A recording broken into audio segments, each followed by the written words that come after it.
This is your first video in the chapter on alcohols and phenols. So we'll start and talk about some basic alcohol structure and naming. We've already talked about naming phenols. We if the phenol OH group is higher priority than other groups on the benzene ring, then it's named as a phenol. And I guess we can do a quick review here. Um,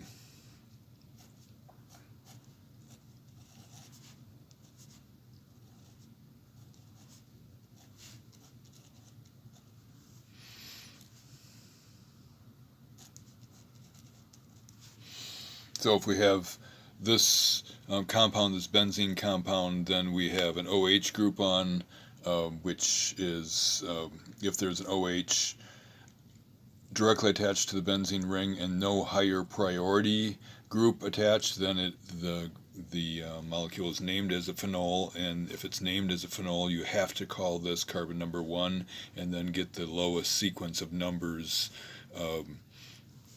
after that, starting with that as number 1. So then this compound would be 3,4-dibromo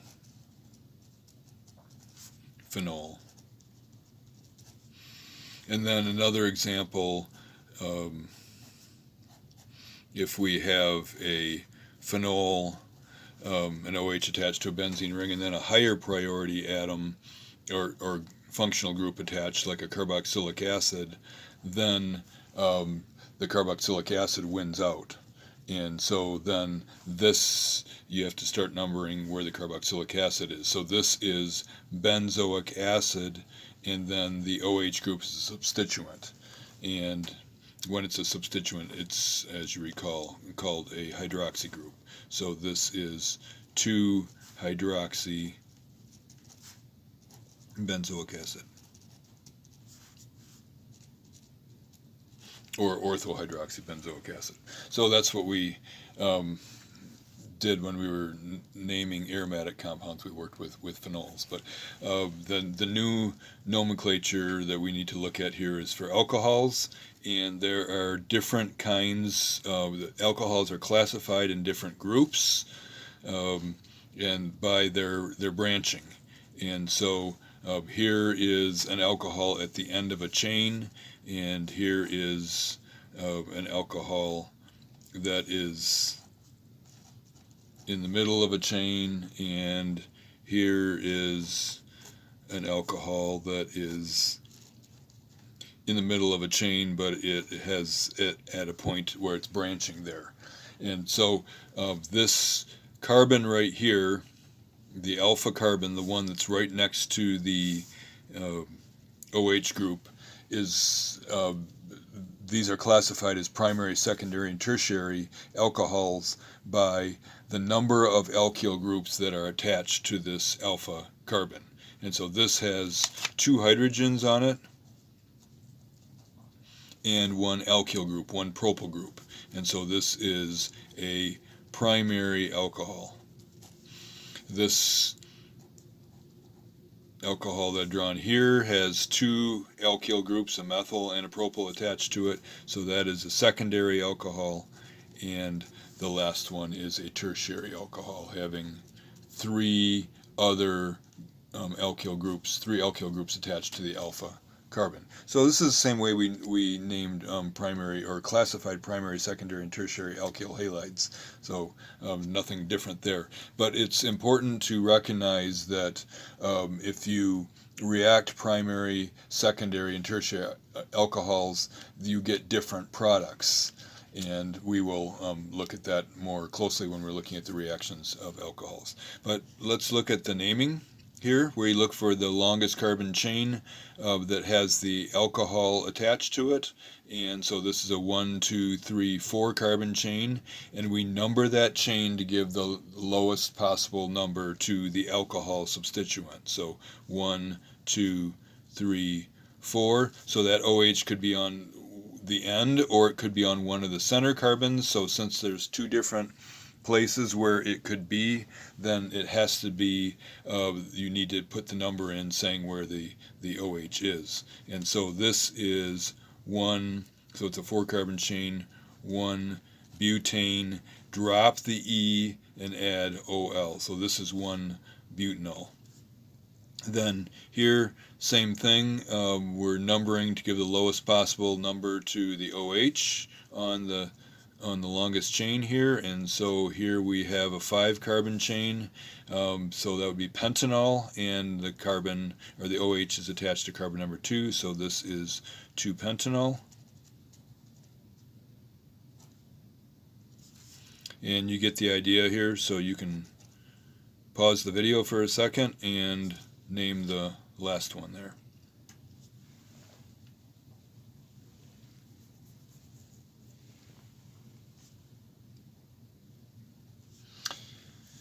Okay, longest carbon chain, doesn't matter if we start here or here, they're both methyl groups, 1, 2, 3, 4, 5, and so we have, it's 2 pentanol, and then it also has a methyl group attached to carbon number 2, and so that's a substituent, 2 methyl dash 2 pentanol. And so this numbering, notice that I'm putting the number out in front of the alcohol name and then the substituent out in front of that. There are 2 ways to do this. Actually, you can put the number just before the ending, and so you could call this 1 butanol, or you could call it butane, whoops, get rid of the E there, butane 1 all, or pentane 2 all, or 2-methyl pentane 2 all. And there's no reason really in my mind to call it butane 1 all instead of 1 butanol. First of all, it's just harder to say, and the only reason that I ever put the number right before the group that it's attached to or referring to is when there are 2 groups on 2 different functional groups in the name. And so one example of that would be, let's say we have a long chain here with an alkene on it, and we have an alcohol on it. So we have 2 groups, and so first of all, if we have 2 groups, we need to think about the priority of the groups, and the way your textbook is organized, every time you learn a new group, it's a higher priority than the other groups, and so the priority is alcohols are higher priority than alkenes and alkynes, which are higher priority than alkyl groups, aryl groups, like a benzene, a phenyl group, or halogens. So that's the priority system there. And so if this is higher priority than this group is, then we have to number from the end to give the lowest possible number to the highest priority group. So 1, 2, 3, 4, 5.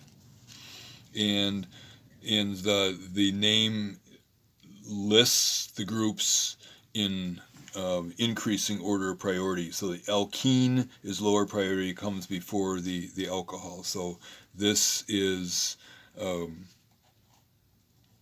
hexene, and we're dropping the E because the next ending is a vowel, and so we don't put 2 vowels together here. So this is hexene, and it is 5-hexene. So 5-hexene 3 all.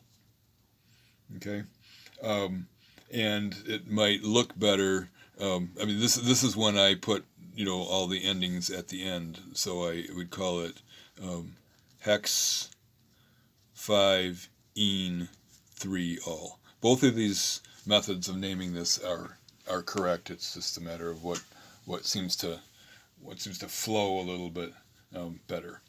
And then if we have a cyclic alcohol. If we have an OH on a ring and a bunch of substituents on the ring, then we automatically have to, if this is the highest priority group, we automatically have to start numbering here and number to give the lowest sequence of numbers. And so we would number around the ring this way, because at carbon number 3 we'd run into a substituent. Numbering the other way, 1, 2, 3, we'd wait till carbon number 4 before we had a substituent on there.